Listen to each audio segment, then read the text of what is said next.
ऐका, सायलेन्स. आपला विषय काय चालू होता? काय होता टॉपिक?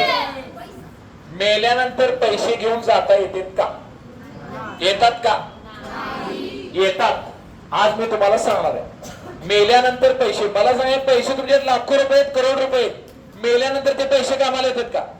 मेल्यानंतर एकतरी जाणार किंवा पुरणार, तिथे आपले सगळे इस्टेट तिथे वरती, सगळे पैसे वरती, आपण आत. मग स्वर्ग किंवा नरक, जन्नत किंवा जहन्नम, हा, हे सगळं कशावरती डिसाइड होणार आहे? तुम्ही चांगले कर्म केलेत, वाईट कर्म केलेत, ह्याच्यावरती होणार आहे का पैशावरती होणार आहे? म्हणजे मेल्यानंतर आपल्याला ब्लेसिंगची गरज आहे ना, मग ते पैशात मिळणार आहेत का? तर आज मी तुम्हाला सांगणार आहे, ज्याच्याजवळ भरपूर पैसे असतील ते पैसे मेल्यानंतर कसे उपयोगी पडतात. मेल्यानंतर सुद्धा स्वर्ग नरक सिलेक्शन वेळी ते पैसे द्यायचे, स्वर्ग सिलेक्ट करून घ्यायचं. ते कसं? मेल्यानंतर असं वाटलं तुम्हाला, तुम्ही मेलाय आणि देवानं तुमचा म्हणजे ऑर्डर आली की बाबा तू नरकात जाणार आहे, तरी देवाला म्हणायचं एवढे पैसे घ्या, स्वर्गात टाक. चालत नाही, त्यात चालणार. मी सांगितलं, मी आता सांगतोय का, बोल नका, अपसाड ऐका, हे बोल नका. हे इंडियामध्ये तुमच्याकडे पैसे, फॉर एक्झाम्पल ही 100 रुपयाची नोट आहे. ही 100 रुपयाची नोट घेऊन, ही इंडिया आहे, आता मी अमेरिकेत आलो. आलो तर आलो, कुठे आहे मी आता? अमेरिकेत मला बिस्किट पुडा आहे. मी 100 रुपये दिल्यावर बिस्किट पुडा देतील का? का नाही देणार? सांगा, करेक्ट आन्सर द्या. हा, डॉलर. म्हणजे कुठे आहे आता मी? आता कुठे आहे? अमेरिकेत. हे माझे 100 रुपये चालले का? मग तो माणूस काय म्हणा,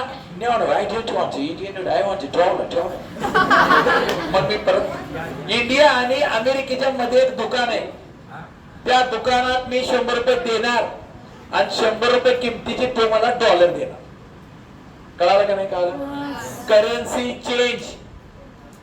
मुस्लिम धर्मामध्ये हजला वगैरे तिकडे जातात, सौदीमध्ये, त्यावेळी ते पैसे देऊन त्याचे डॉलर मध्ये कन्वर्ट करून घेतात.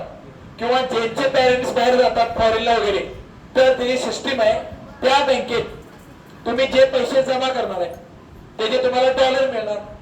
कोणी कुठलं त्या देशाचे जे चलन असेल ते. म्हणजे हे 100 रुपये डायरेक्ट चालतील का? नाही चालणार. त्यासाठी काय करायला पाहिजे? करन्सी चेंज करायला पाहिजे. काय करायला पाहिजे?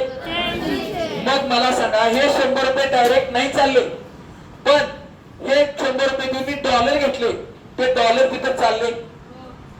म्हणजेच आता करेक्ट तुम्ही टू द पॉइंट सांगतो, लक्षात ठेवा.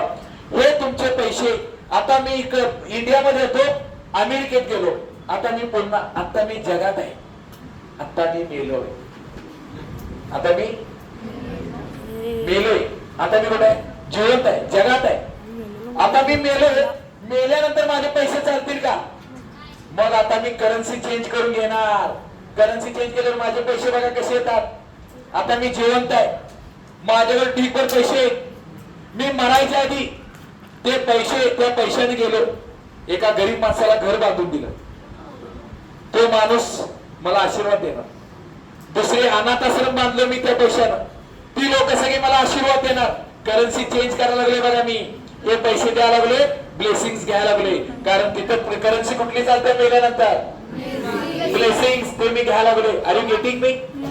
मग मी माझ्या जवळचे पैसे दिले, करन्सी चेंज करायला, कारण मी मरणार आहे, हे पैसे मला चालणार नाही. मी दिले ते पैसे, एखाद्याचं घर बांधून दिलं, गरिबांना काय, कोणाला कपडे लत्ते सगळे बांधून दिलं, जेवढे तेवढे सगळे पैसे गरिबांना मदत केली. सगळे माझे पैसे संपले. मरायच्या आधी मी अजून जिवंत आहे, मेलेलो नाही, सगळे पैसे संपले. पैसे कशामध्ये कन्वर्ट झाले? ब्लेसिंग्स खिशात भरले आणि मी मेलो. मेल्यानंतर आता ते ब्लेसिंग्स कामाला आले की नाही आले? म्हणजे ते पैसे कामाला आले की नाही? करन्सी चेंज केल्यामुळे. म्हणून करन्सी चेंज करायला शिका, गरिबांना मदत करा. गॉट माय मेसेज? फिनिश.